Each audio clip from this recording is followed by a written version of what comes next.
Okay, so today we have my pre-order for the Fallout 2D20 RPG came in. I ordered the table bundle, so I've got 3 dice sets separate, a token set, so these can be used for various things. I actually have 2 of these for the Wasteland Warfare, and the book. So let's go ahead and start going through all of that. In addition, we have this massive Garden of Eden creation kit. So this is the G.E.C.K of Fallout fame. First introduced as a concept really in Fallout 2. Your entire thing is trying to find the G.E.C.K to save your people. At least that's how it starts. And it goes downhill from there. So these are the... Every vault was supposed to have a G.E.C.K. As we all know, Vault Tech, not exactly the most trustworthy people. This was a terraforming device that was to be used to create your own Garden of Eden after the bombs dropped and you went back out. So, this thing is massive. As we can see, it barely fits in camera here. I'd say it's the size of a very large laptop and weighs more. It actually has a magnetic latch at the bottom. So this is designed, like, this is thick card. This is not a cheap, meant to be thrown away after opening box. It opens up, and it actually does have a, you can't see, but it's got a screen and all kinds of text on the flip side of the lid. And it comes with its own set of the tokens, as well as its own dice set, and plenty of room actually to store a whole bunch more, as well as this limited G.E.C.K edition of Vault Dwellers Operation Manual. So this is the rulebook, which is a very sizable rulebook, but this is a G.E.C.K edition, and then it has a whole bunch of other pieces. So we've got rule summary handouts to give out to players, weapon rules, and the rule summary covered there. So that's nice. And then it has this Game Master's Toolkit as well. This is one of the things that delayed the release. So this has character sheets, GM rules and tools booklet, Nuka Cola Cap Punch cardboard tokens, which we don't need because we have gorgeous metal ones. Map of Boston and the Commonwealth, since the default setting is Fallout 4.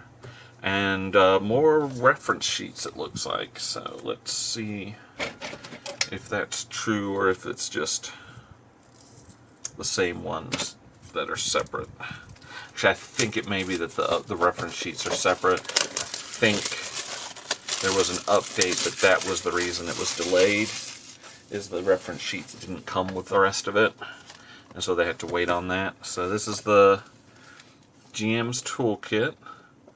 Lots of cool tables, weapon tables, all kinds of loot tables, all kinds of cool stuff there, and some ads in the back, which is normal. So these are the punch-out sheets that I will never use, most likely, because I already have my lovely metal ones. This map, I think it might be similar to the map that came with the Wasteland Warfare RPG one, but it is very nice, very cool. Lots of familiar spots, but this is only the Boston City skyline, so from the castle out to Cambridge Police Station and nothing further north or south. We do kind of see airport here, it's just not labeled. And on the flip side, we have this cool Pip-Boy style Boston City environments map. So that's nifty. And then we have a very sizable pad of character sheets, for good or ill, for your players to use. It's a warning to them. Hey, look at all these character sheets. I wonder why it comes with so many. Yes, so let's take a look here at our big old rule book. This is quite a hefty beast. And you can see this is just like an overlay that's stuck on the plastic. In fact, it kind of peeled up a bit on the corner here. So nothing that you have to worry about. It's actually pretty solidly on. Mine just kind of peeled up there. And there's nothing underneath. Looks like I got a tear on the box there. That's a shame. But we can always make sure that doesn't get any worse. So this is really nice blue. Got an embossed Vault-Tec logo there. And the big embossed vault door with G.E.C.K across the front. And so, yep, all of the contents. So there's a lot of information in here. And even has a code in the back for a free core book PDF. So I may do something with that since I already actually have the PDF. So may have to give that away.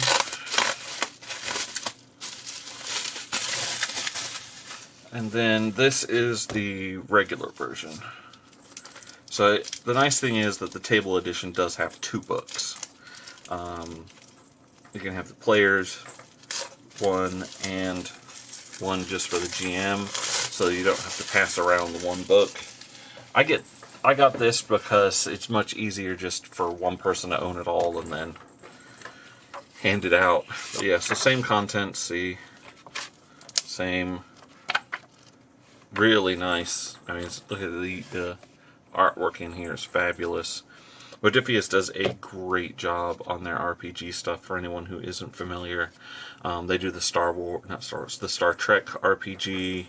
Dune is one that's just coming out. They also have Infinity for anyone that plays the Infinity Miniatures game, and they're all really well put together like this.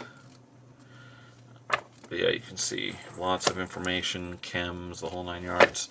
I've played this a little bit. I actually did play testing on this one.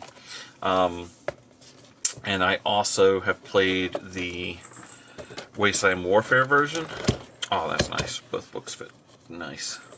And while the Wasteland Warfare RPG is fun and is a great way of making custom characters to use in Wasteland Warfare, I find it has a power cap, really. So the power creep is a lot of games have that as you level up. You just get too powerful. I find the opposite can be true in Wasteland Warfare's RPG because it is designed off of a miniatures game. You know, everything's kind of point statted in a miniatures game. That's your balancing factor, not levels. You can approximate the points value of characters, but I played in a game where my character was up between like 250 and 300 caps at the end of the, or XP, which kind of translates to caps at the end of the game. And it's just, when you've got one model and you've got 4 players potentially, so you're looking maybe 1,000 cap force is 4 people, the balance tends to be a little off at that point once you get to higher level play. So I'm hoping this will have a bit more longevity. Not that the Wasteland Warfare RPG isn't a good RPG. I enjoyed playing it. I just find that after a while, particularly if you're playing like a super mutant, you wind up with limiting factors on your character. Because there's certain things in the Wasteland Warfare that don't translate well to an RPG. So there's not a lot of equipment for a super mutant in Wasteland Warfare, and you can only use super mutant armor, so you tend to have a hard cap on how much armor you can use. So these are the tokens. These are the same tokens you can get with from the Wasteland Warfare separately. They come with these nifty sheets. So this is all the, you got your luck, your minuses. So these are all symbols that Wasteland Warfare uses. It also comes with this bottle cap buying card, which I think is kind of cool. And So the caps themselves, these are actually made by a company that makes bottle caps. And you can see they're properly distressed. Probably if you gave these like a brown wash or soaked them in tea or something to get some grime on them, they'd look even better. But I think for, you know, bennies and other tokens for RPGs and stuff, just tossing them out like that is great. And then the stickers, what I do is I stick them on the inside. They're perfectly sized for this inner piece, and so you can use them for that. And then the dice. So this is the 2d20 game system. So by default, characters... Ooh, these are chunky d20 too. These are, I'd say,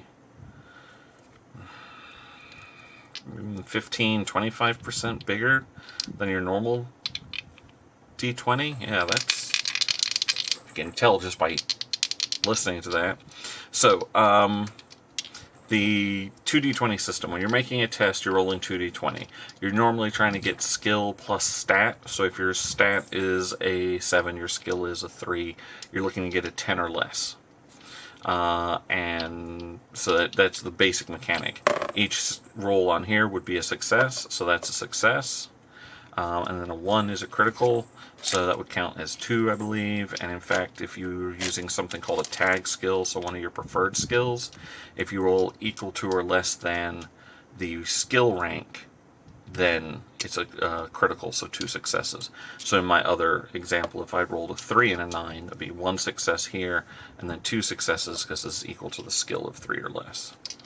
And then it's just however many successes you need. And you can buy extra d20 in the game system, and those extra d20, then you just roll them together and go, and that way you can get more successes, more chances at success. Wow, that's huge. Just kind of surprised at that. This d20 is your hit location. So that just lets you know where you hit, and that's important because armor is, can degrade over time in the game system, and you want to, unlike the Wasteland Warfare where you're equipping like an armor set, you can mix and match armor in this version, just like you do in the computer game. So you can have a metal chest, leather arms, blah blah blah. Make sure you wear a helmet in case you get shot in the head. And then these are your damage dice. So weapons are done. So say a 10 mil pistol has a damage rank of 2. So that means you roll 2 dice, and that would be 2 specials, which is unusual. But that would trigger any special abilities. That would be 2 hits. That would be 1 hit. And actually I think a special is a hit in addition to whatever it does. It's been a while since I tested it, so... And I don't regularly play any of the other systems. But yeah, but blanks are the only thing that does nothing. So that is those. And so the individual dice packs are the exact same thing. 4 of the damage dice, 1 of the location, and 2 of the d20. So that just gives me enough dice to have everyone at the table rolling and not have to worry about running out of the custom dice. Obviously, regular d20s are perfectly fine, but having especially the d6 and the location die is great. On these, the Vault-Tec logo is the 1, as opposed to the special symbol being the 20 on a lot of dice sets. So there's that. Yeah, so this is the tabletop, the table edition of the Fallout 2d20 system, including the G.E.C.K. Really nice. I like that my other book actually fits in here. I'm pretty sure I can fit everything in here. I may have to break these dice sets and whatnot down and combine the packs of tokens, maybe even just put them in a bag. But yeah, super awesome, and I look forward to getting some RPG on.